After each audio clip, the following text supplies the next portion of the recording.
Okay, so the EU elections are over, and make no mistake about it, in the UK, the EU election was just a second Brexit vote. It was a vote on the British government's handling of Brexit. Now, at first glance, with the Brexit Party winning the majority of the votes on 32%, and aligned to the fact that most of the absentees were probably Brexiteers staging an absentee protest. It would look like Brexit has still got a very strong hand in the UK. But when you look at the other results from all the Remainer parties, the Lib Democrats and the Greens and the SNP in Scotland and Labour, it shows that Brexit is still very much split straight down the middle in the UK. But it also shows that UK politics is so heavily dominated in this day and age by Brexit. And had the results last night been reflected in the next general election, I believe that the UK will be in serious trouble.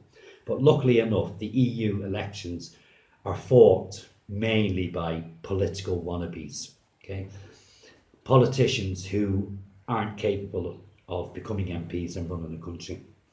And it's contested by the parties, not based on any of their policies, but this time around, specifically based on where they hang their hat regarding Remain and Leave. So this does kind of distort the validity of the results and the validity of the parties who seem to have done well.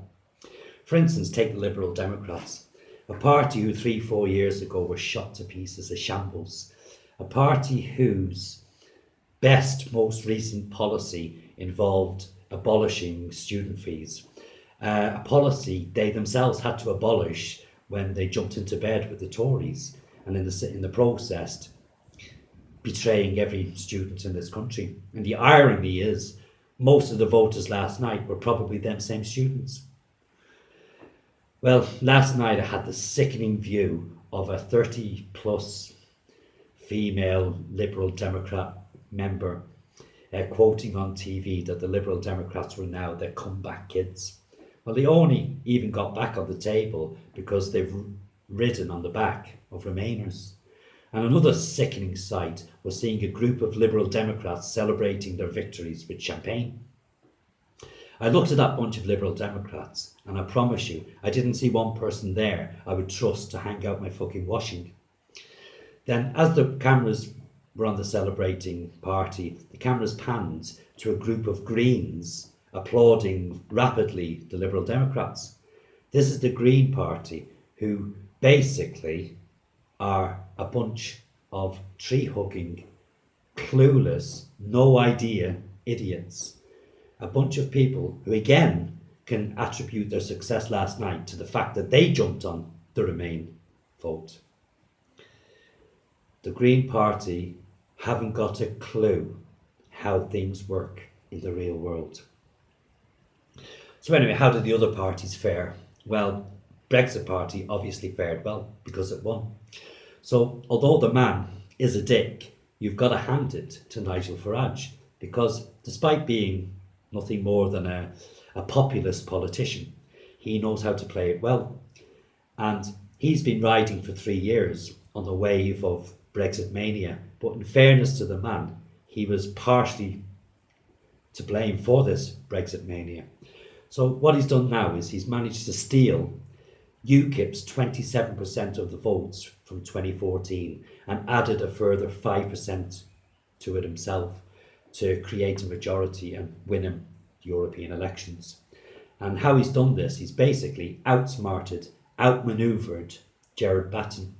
And unlike Gerard Batten, he quickly learned that in the UK today, yeah, it doesn't pay to concentrate and criticise certain sensitive issues. So what now of UKIP? Well, the UKIP are finished. I feel so sorry for Gerard Batten. I like the man. I believe he's an honest man in a dishonest vocation.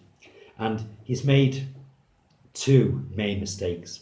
One of which was to rely on so-called YouTubers and to rely on the fact that these YouTubers have got hundreds of thousands of social media followers And that's hundreds of thousands of followers that could be transferred into votes in an election. Didn't happen, did it? And the other mistake he made was he relied on the truth.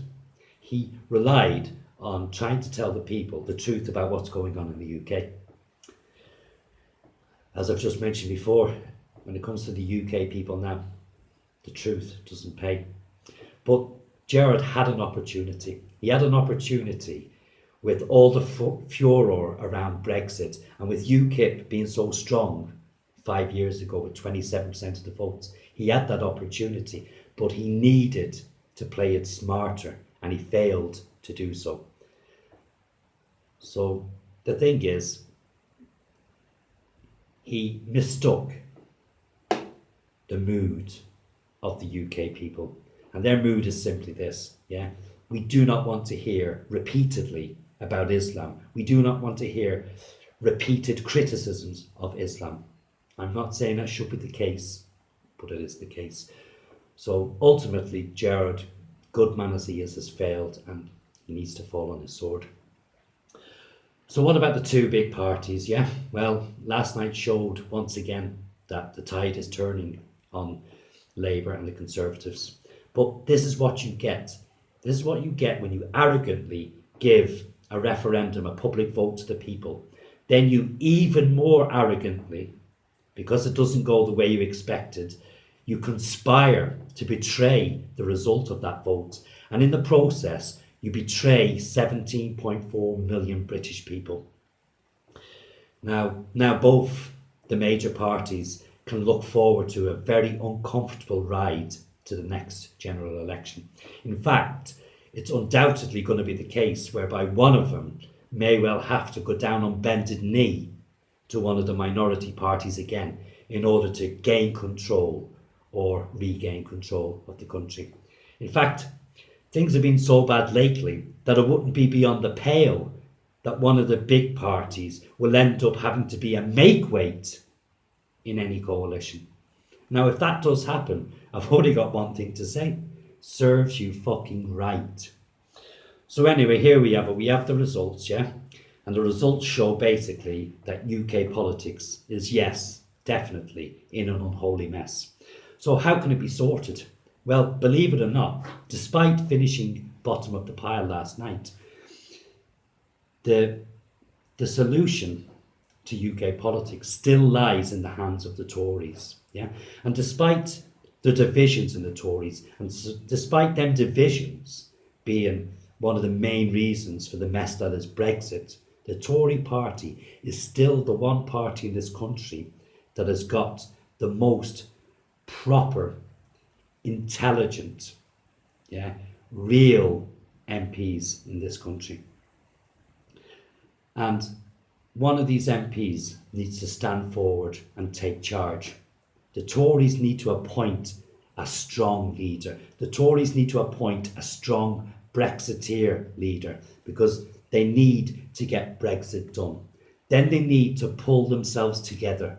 They need to unite behind this new leader because it's imperative that the Tories win the next general election and that they win it on their own, because this is the only way that what could be an absolute catastrophe for the UK can be prevented. That catastrophe being a Corbyn-led Labour in coalition with Liberal Democrats getting into power in the UK. A coalition that would destroy the UK for decades and decades to come. So my message is really to the Tories. Pull your finger out, solve the mess you've created, and take this country forward the way I believe only you can. Till next time, take care.